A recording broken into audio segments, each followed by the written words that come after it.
Writing in different genres, writing in different options, not a problem at all. Write what you want to write. Yeah. Your life's only so long. Do what you want to do. Does it harm your platform or not? That's an interesting question. It's one I've been struggling with myself. And how do I rebrand myself for the fantasy? Do I keep my name? And I've been thinking my literary brand is so small that it's not going to really matter anyway. But I was listening to a podcast the other day. I listened to Writing Excuses. It's one of Brandon Sanderson's podcasts, and it was a really interesting one that he had Dave Farland on. Now, Dave Farland is a fantasy writer, but he's also a science fiction writer, and he writes under the name Dave Wolverton. And the interesting thing I'd never heard about till Dave was talking about this is Dave sells an awful lot in fantasy. Okay, and when he first started looking for an editor for this thing, he had only written a science fiction story. And the editors were saying, well, no, man, you can't write for fantasy because you only do science fiction. He says, okay, that's where the Dave Farland, Dave Wolverton names came out. And after he finished his fantasy book, he decided he wanted to write science fiction. And by that point, they're saying, well, no, you can't write science fiction. You're a fantasy author. So hence the double name. But one of the interesting things that I'd never considered before is they was saying part of the problem that helps if you change the names, if you don't change the names, your name, like a different pseudonym or a pen name, is his fantasy books outsell his science fiction books. Like it's a tremendous difference between the two. And so when looking from a straight marketing point of view, the publishers wanting to buy the books from him, or then giving his proper advance and then try to sell them, if they're looking at his fantasy numbers, they might overbuy his science fiction numbers. And then when those science fiction books come out, they don't sell nearly as well, and it's looked at as a failure. So that is what I think it might harm your platform, writing in different genres. It's something I'd never, ever heard before or never considered. But I think Dave was definitely honest. Well, he's got an awful lot of experience and he's sort of good at what he does. But just to hear that, the fact that because you don't sell equally could hurt you as a platform. Now, a lot of writers write in different genres, and one way to get around that is you have a different pseudonym. And that is, I think, to protect yourself, to protect your readers. If you got a reader that absolutely loves, oh God, I can't remember his name. Stephen King. He likes the horror stuff, but he also wrote under other names as well too. And if they grab one of these other books, I'm sorry, I can't remember Stephen King's pen name for those ones. Richard Bachman, ladies and gentlemen. Thank you. Yes. And they pick up a Richard Bachman, but it's advertised as Stephen King. It goes straight off. They might be incredibly disappointed that this is not a Stephen King novel. Well, it's gotten to the point that King is so famous that they can leak his name back onto his pen name, and it's okay, and it will sell more. But initially, at a certain point, your audience might be disappointed looking for one style of book and not getting it.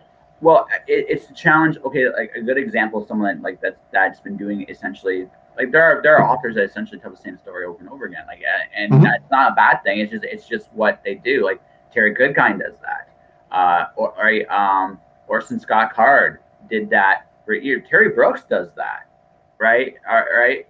There's nothing wrong with that, by the way. I think the thing about that has to also be noted about people like Stephen King and J.K. Rowling. Sometimes they do a pseudonym for another reason, because also the thing that sometimes it's about, because originally when he did the Bachman books, he did them because he also wanted to see if he could sell, because at that point he had a name, and he knew that essentially like if his name's on a book, it's going to sell. Right? It doesn't matter. Now some do better than others, but there's a certain point where like his name has become such a brand. That he wanted to see if he could sell even without that. I think he hated it when the Bachman name got leaked as him. He hated that because it's like, well, shit, why did I even bother, right? But the thing about, so there is, I mean, people do pseudonyms for different reasons. Yeah, well, there are definitely more than one reason. And the other challenge being a pseudonym, this is the other thing you got to consider too. Your name does, like I said, there are authors who have done multiple genres and have done it to various degrees of success as well. There is a path to that.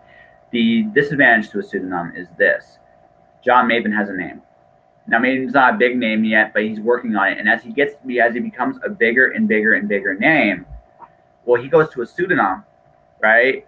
Now he's got to rebuild a brand new name from scratch, right?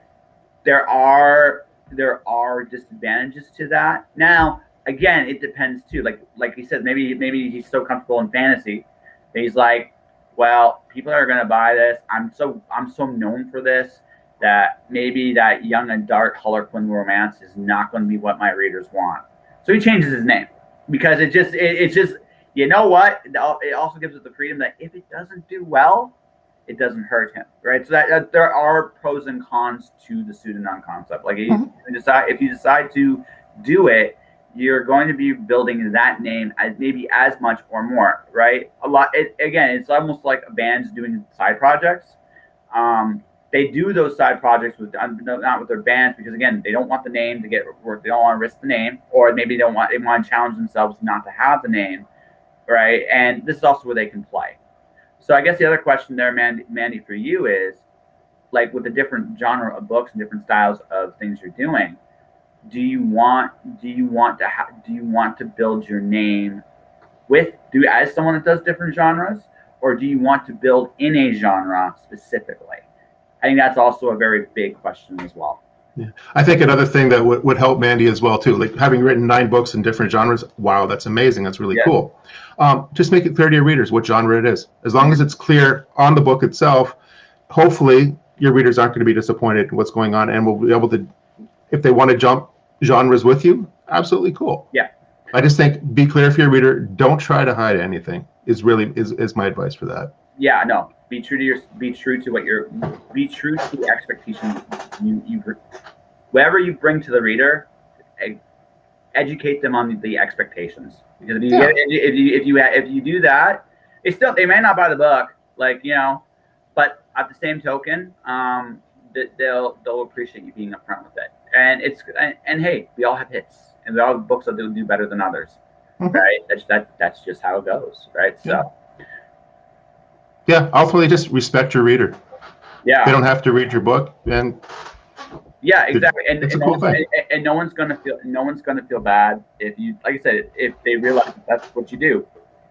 Me as a writer, I do poetry, I do comics, and I do novels. Now, people that read my poetry don't read my novels. People that read my novels generally don't read my poetry. I don't personally. I made the decision. Also, I have just like my name. I don't think I'd be comfortable in a pseudonym. Like I am Joshua Pentelarowska. Could you see me as anybody else? Like, could you really? No, but I know you a little bit. So yeah. Yeah, exactly.